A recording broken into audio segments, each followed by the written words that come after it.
Перед коллективом предприемства выступил наместник старшыні концерна «Белнафтахім» Віталь Мілевіч. Сёння доля кіберзлачынства ў Беларусі каля трэці ад усіх зарэгістраваных. Штодня каля 50 чалавек развітваюцца са сваімі сродкамі праз хітрасць махляроў. Пры гэтым ахвярамі лічбавых пагроз становяцца не толькі пажылыя людзі. Алгарытм дзеянняў павінен ведаць кожны. Безопасность зависит, как правило, в первую очередь от своего личного поведения. Как ты к этому относишься в целом, именно человек. Я постарался в этой встрече людей в первую очередь нацелить, чтобы они сами понимали, когда человек сам пропускает это через себя, понимает, что это важно.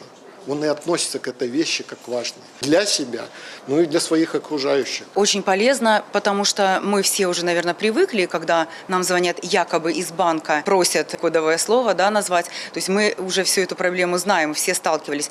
Но ведь существует очень много способов других, когда мошенники изощряются и представляются нашими родственниками, либо нашими руководителями и требуют произвести некие действия.